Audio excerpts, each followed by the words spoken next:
In this video, I'm going to look at how to add an Our Survey Says or Ask the Audience help feature to a PowerPoint quiz. So I've got a question here with three possible answers. Question 2 is how often should you take a screen break? And the three answers are every 10 minutes, every hour, or every 24 hours. And I will hyperlink one of these to the slide that says you've got the answer correct. But what I've done is I've added a button, well, a shape, which I hyperlinked, called Help Our Survey Says, and that goes to another slide. Let me show you how this works. So if I go to slideshow and then from current slide, so I've got the question, I've got the three possible answers, but I've also got this help button. If I click it, it goes to another slide with a graph, and this graph clearly shows that the most popular answer amongst the surveyed people was every hour, and that can give the player more confidence in what they're doing. But to get back to the original question, I've added a clip art of a rewind button and hyperlinked it to the question slide. Takes me back there. So hopefully people would be more confident now in choosing every hour as the correct answer. So how did I make this? Well, if I get rid of this slide here and then just click on the question, this is the process I went through. I went to the Home tab and chose a new slide, put a blank slide in, gave it a title, if I could type properly, Our Survey Says. And then I inserted a chart with this little button here.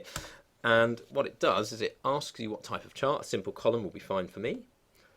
And then it opens up Microsoft Excel, because Microsoft PowerPoint and Microsoft Excel are both part of the Microsoft Office suite. Now this can look a bit daunting, but hopefully you'll recognise some of this from the Formula for Fitness project you did in ICT earlier this year.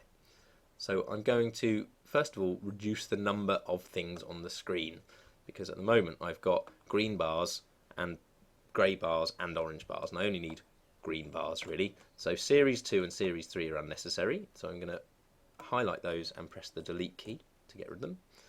And I'm also going to drag this blue box, okay, if I can find the corner of it, there we go, to get rid of all of this stuff. So to resize chart data range, drag lower right corner. So I've done that.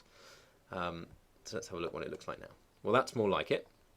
I don't have 4 categories, I don't have 4 answers. So category 4 can go, and again I'll try and drag that corner up, and all I need to put now is the questions in here. So it was every 10 minutes, every hour, and every 24 hours. Can't quite see that, so I'm going to click between A and B, drag across, and then I don't really need to call it Series A, call it answers, and then put any numbers you like in here, but make sure that the biggest number goes with the right answer, if that's what you're trying to offer. So every 10 minutes isn't a very sensible idea, so we'll just put 4. Every hour is the right answer, so I'm going to put 12, and then every 24 hours is ridiculous, so just 2 people thought that. Okay, and then you can have a look at what that's done behind the scenes. Yeah, that looks about right.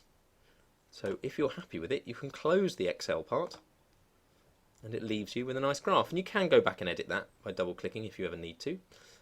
So the last thing to do is to insert some sort of shape. You could do it with clip art, that's where I got my rewind button, but it would be just as simple to drag a little box, type the word back, and then hyperlink that to the original question.